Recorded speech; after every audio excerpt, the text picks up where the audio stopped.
அனைவருக்கும் வணக்கம். இன்னைக்கு நம்ம என்ன பார்க்க போறோம்னா 10th தமிழ் ஃபர்ஸ்ட் மிட்டமோட கொஷின் பேப்பர் நாங்களே ப்ரிப்பேர் பண்ணியிருக்கோம். அதை பார்க்க போறோம். ஃபர்ஸ்ட் சரியான விடையை தேர்ந்தெடுத்து எழுதுக. அதை பார்ப்போம். அதில் 10 கொஷின் வரும். 10ல் 10 அட்டன் பண்ணணும். 4 ஆப்ஷன் இருக்கும். அதில் ஏதாச்சும் ஒன்று நம்ம சூஸ் பண்ணிக்கணும். 2 ஏலேருந்து வரும். ஃபர்ஸ்ட் ஏல செகண்ட் ஏலும் ஃபுல்லாக வரும். ப்ரிப்பேர் பண்ணிக்காங்க. ப்ரிப்பேர் பண்ணிவிட்டு செக் பண்ணிக்காங்க. ஓகே, ஃபர்ஸ்ட் ஒன் பார்ப்போம்.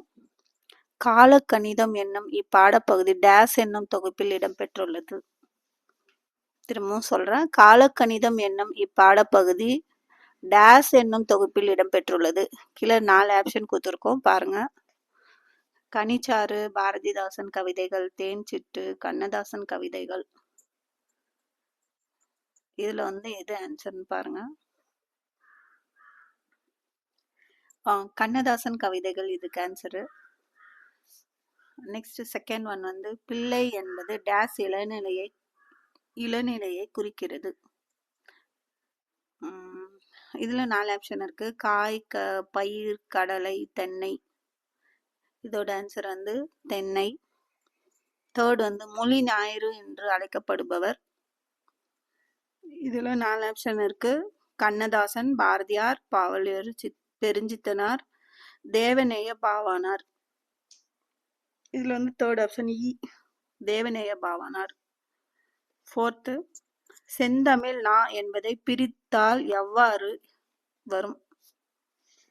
திரும்ப சொல்றேன். செந்தமிழ் நா என்பதை பிரித்தால் இவ்வாறு வரும். இதுக்கு ஆன்சர் ஃபர்ஸ்ட் ஆவலே கொடுத்துருக்கோம் பாருங்க. எம் பிளஸ் தமிழ் பிளஸ் நா அப்படின்னு வரும். ஃபிஃப்த் பார்க்கலாம். ஃபிஃப்த் கொஸ்டின் பார்ப்போம். சாகித்ய அகாடமி விருது பெற்ற புதினம். இது எழுதினவர் கண்ணதாசன். அது எந்த புதினத்துக்கு சாகித்ய அகாடமி கிடைச்சிருக்குன்னு கொஸ்டின் கேட்டிருக்காங்க. அதுக்கு ஆன்சர் சேரமான் காதலி.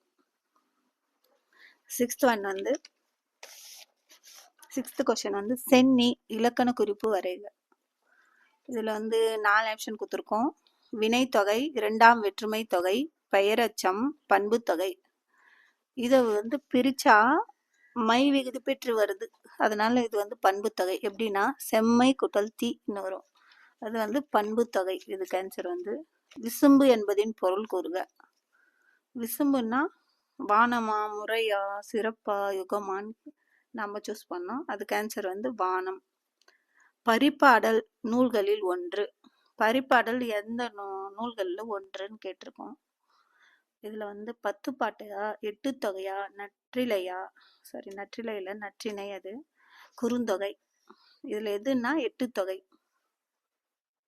8 தொகை நூல்களில் ஒன்று. நாகூர் ரூமி டேஸ் மாவட்டத்தில் பிறந்தார். அவர் எந்த மாவட்டத்தில் பிறந்தாருன்னா தஞ்சை. இதில் 4 ஆப்ஷன் இருக்கு. தஞ்சை, தேனி, பாண்டி, காஞ்சிபுரம்னு இருக்கு. தஞ்சை தான் இதுக்கு ஆன்சரு. 10th கொஸ்டின் பிரபஞ்சனின் இயற்பெயர் என்ன? பாரதியார், பாரதிதாசன், வைத்தியலிங்கம், பாவானார்னு இருக்குது. இதோட ஆன்சர் வைத்தியலிங்கம். பிரபஞ்சனின் இயற்பெயர் வைத்தியலிங்கம். நம்ம செகண்ட் ரோமன் பார்க்க போறோம். பகுதி ஆல எத்தனை 5 கொஸ்டின் இருக்கும். அதில் 4 எழுதணும். 4 கொஸ்டினுக்கு ஆன்சர் பண்ணோம். நிறைய இன்டீரியலும் கொடுத்துருக்கோம். நீங்கள் ப்ரிப்பேர் பண்ணிக்காங்க. கொஸ்டின் படிக்கிறேன் பாருங்க. பலகை என்பதை தொடர்மொழியாகவும் பொதுமொழியாகவும் வேறுபடுத்தி காட்டுக. இது ரிப்பீட்டட் கொஸ்டின் தான், மேக்ஸிமம் பார்த்துருப்பீங்க. நெக்ஸ்ட் கொஸ்டின் சொல் வளத்தை உணர்த்த உதவும் நெல் வகைகளின் பெயர்களை குறிப்பிடுக. திரும்ப சொல்றேன், கேளுங்க. சொல் வளத்தை உணர்த்த உதவும் நெல் வகைகளின் பெயர்களை குறிப்பிடுக. தேர்ட் கொஸ்டின் மூவகை மொழிகளை எழுதுக. மூவகை மொழிகளை பற்றி அது புக் பேக் தான். சும்மா சிம்பிளாக தான் இருக்கும். தனிமொழி, தொடர் மொழின்னு வரும் பாருங்க. மூவகை மொழிகளை எழுதுக. நெக்ஸ்ட் மென்மையான மேகங்கள் துணிச்சலும் கருணையும் கொண்டு வானில் செய்யும் நிகழ்வுகளை எழுதுக. இது 4வது கொஸ்டின். பகுதி ஆவில் செகண்ட் ரோமன்ல. அடுத்தது வந்து 5வது கொஸ்டின். தமிழர்கள் வீசுகின்ற திசையை கொண்டு காற்றுக்கு எவ்வாறு பெயர் சூட்டியுள்ளனர்? திரும்ப சொல்றேன் கவனிங்க. தமிழர்கள் வீசுகின்ற திசையை கொண்டு காற்றுக்கு எவ்வாறு பெயர் சூட்டியுள்ளனர்? நெக்ஸ்ட் வந்து 3rd ரோமன். இது வந்து எவ்வியலும் 2 வினாக்களுக்கு விடையளிகன்னு வரும். இந்த கொஸ்டின் வந்து சிறுவினா, குறுவினா, பெருவினான்னு வருதா, நெடுவினான்னு வருதா? சிறுவினாலும் வரும், குறுவினாலும் வரும். கொடுத்துருக்காங்க. 2 மார்க் தானே இதுக்கும் ஒன்றுத்துக்கும். சரிங்க. நெக்ஸ்ட் கொஸ்டின் வந்து அறிந்து அறியாதது, புரிந்து புரியாதது, தெரிந்தது தெரியாதது, பிறந்தது பிறவாதது, இவை அனைத்தும் யாவும் அறிவோம். இக்கூற்றில் அடிக்கோடிட்ட சொற்களை தொழில் பெயர்களாக மாற்றி எழுதுக. நெக்ஸ்ட் தமிழ் எண்களில் எழுதுக. பள்ளிக்கு செல்லும் வயது என்ன? எல்லாரும் நம்ம பள்ளிக்கு எத்தனை வயசுல ஸ்கூல் போவோம்? 5 வயசு முடிஞ்சு 6வது வயசு ஸ்டார்ட் ஆகும், அப்ப போவோம். அப்ப அந்த 6ன்றத வந்து நம்ம அந்த தமிழ் எண்ணில் எழுதணும். 6க்கு என்ன வருது? சரி சொல்லுங்க, கமெண்ட் பண்ணுங்க. நீ படிக்கும் வகுப்பு என்ன? நீங்க எத்தனாவது படிக்கிறீங்க? 10th படிக்கிறோம். 10th, அதாவது 10ஆம் வகுப்பு. 10ன்றதுக்கு வந்து தமிழ் எண்ணில் எழுதணும். நெக்ஸ்ட் வந்து கலை சொற்களை தருக. கான்வர்சேஷன்னா என்ன வரும் தமிழ்ல? டிஸ்கஷன்னா என்ன வரும்? நீங்க சொல்லுங்க. ஓகே ஓகே, தொடர்ந்து எங்க சேனலை பார்க்க சப்ஸ்கிரைப் பண்ணுங்க, லைக் பண்ணுங்க, கமெண்ட் பண்ணுங்க, ஷேர் பண்ண பார்ப்போம். ஓகேங்களா?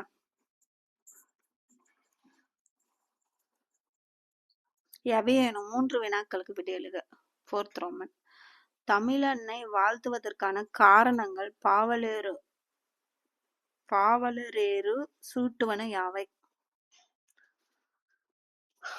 நெக்ஸ்ட் கொஸ்டின் வந்து வகுப்பறையில் ஆசிரியர்கள் மாணவர்களிடம் சுற்றுச்சூழல் பற்றிய பாடல்களை பாடி காட்டினார். இது வந்து அடிக்கோடிட்டு இருக்கோம், பாடி காட்டினார். கவனிங்க என்ன கொஸ்டின் சொல்றேன்னு திரும்ப. இதை மாணவர்கள் கவனமாக கேட்டு பாடினர். இதுக்கு அண்டர்லைன் பண்ணியிருக்காங்க பாருங்க. மாணவர்கள் கேட்ட பாடலில் இருந்து ஆசிரியர் சிறு வினாக்களை கேட்டார். அண்டர்லைன் பண்ணிக்கிறோம். இப்பாடல் குறித்து உங்கள் கருத்துக்களை எழுதி வாருங்கள். நன்றாக எழுதுபவருக்கு பரிசு உள்ளது. எழுதுபவருக்கு பரிசுன்னு அண்டர்லைன் பண்ணியிருக்கோம். எழுதுபவருக்கு பரிசு உள்ளது என்றும் ஆசிரியர் கூறினார். வண்ணமிட்ட சொற்களுக்கான தொகாநிலை தொடர்களை கண்டறிக. கொஸ்டின் தான் இங்க அண்டர்லைன் பண்ணியிருக்கிற வார்த்தைகளுக்கெல்லாம் தொகாநிலை தொடர்களை கண்டறிகன்னு சொல்லியிருக்காங்க. செக் பண்ணுங்க, ஆன்சர் பாருங்க. இல்லை நாளைக்கு நாங்கள் உங்களுக்கு ப்ரிப்பேர் பண்ணி ஆன்சரு எங்களோட சேனலில் கொடுப்போம், செக் பண்ணிக்காங்க. நெக்ஸ்ட் 21. புளியங்கன்று ஆழமாக நடப்பட்டுள்ளது. இதுபோல் இளம் பயிர் வகை 5 பெயர்களை தொடர்களில் அமைக்க. இன்னொரு டைம் சொல்றேன் கேளுங்க. புளியங்கன்று ஆழமாக நடப்பட்டுள்ளது. இதுபோல் இளம் பயிர் வகை 5 பெயர்களை தொடர்களில் அமைக்க. 22வது கொஸ்டின். உயிர்கள் உருவாகி வளர ஏற்ற சூழல் பூமியில் எவை என பரிபாடல் வழி அறிந்தவற்றை குறிப்பிடுக. நெக்ஸ்ட் 5th ரோமன் வந்து மனப்பாட பாடல். இது வந்து எப்பவுமே காமனா வெரி இம்பார்ட்டன்ட் தமிழ் தான். ஃபர்ஸ்ட் பாடு உங்களுக்கு வந்து அன்னை மொழியை என தொடங்கும் பாடலே எழுதுக. இதை மெமரி பண்ணி வச்சுக்காங்க, கண்டிப்பா வரும் எக்ஸாமுக்கு. நெக்ஸ்ட் வந்து 6th ரோமன். பின்வரும் வினாக்களுக்கு விடையளிக. தமிழ்நாடு விளையாட்டு மேம்பாட்டு ஆணையத்தின் உறுப்பினர் சேர்க்கை இணையவழி விண்ணப்ப பதிவு செய்க. இது இல்லைன்னா இது 2 கொஸ்டின்ல 1 எழுதணும். இல்ல சாரி, 2 கொஸ்டின் எழுதணும். எவ்வளவு கட் பண்ணிடு. பின்வரும் வினாக்களுக்கு விடையளிக. இதுல வந்து 2 கொஸ்டின் எழுதணும். ஃபர்ஸ்ட் கொஸ்டின் பாருங்க. தமிழ்நாடு விளையாட்டு மேம்பாட்டு ஆணையத்தின் உறுப்பினர் சேர்க்கை இணையவழி விண்ணப்ப பதிவு செய்க. அதுக்கான இதை எழுதணும், நீங்கள் ஆன்சர் எழுதணும். நெக்ஸ்ட் 25வது கொஸ்டின் வந்து பணி வாய்ப்பு வேண்டி தன் விவர படிவம் எழுதுக. இதில் வந்து ஆப்ஷன் இருக்குது. இன்னொரு கொஸ்டின் அல்லது மாநில அளவில் நடைபெற்ற கலை திருவிழா போட்டியில் பங்கேற்று கலையரசன் பட்டம் பெற்ற தோழனை வாழ்த்தி மடல் எழுதுக. இதில் 2 கொஸ்டின் எழுதணும். ஃபர்ஸ்ட் கொஸ்டின் அப்படியே கொடுத்துருக்காங்க ஆப்ஷன் இல்லாமல். செகண்ட் கொஸ்டினுக்கு அல்லது கொஸ்டின் கொடுத்துருக்காங்க. பணி வாய்ப்பு வேண்டி தன் விவர படிவம் எழுதுக. இல்லைன்னா மாநில அளவில் நடைபெற்ற கலை திருவிழா போட்டியில் பங்கேற்று கலையரசன் பட்டம் பெற்ற தோழனை வாழ்த்தி மடல் எழுதுகன்னு கொடுத்துருக்காங்க. லாஸ்ட் ரோமன் 7th ரோமன் ஏதேனும் ஒன்றுக்கு விடையளிக. ஓகேவா? ஃபர்ஸ்ட் அதில் ஆ கொஸ்டின் இருக்கும். ஃபர்ஸ்ட் ஆ கொஸ்டின் பார்ப்போம். பிரம்மமும் கதை உணர்த்தும் பிற உயிர்களை தம் உயிர் போல் நேசிக்கும் பண்பினை விவரிக்க. அல்லது நாட்டு வளமும் சொல் வளமும் தொடர்புடையது என்பதை பாவாணர் வழி நின்று விளக்குக.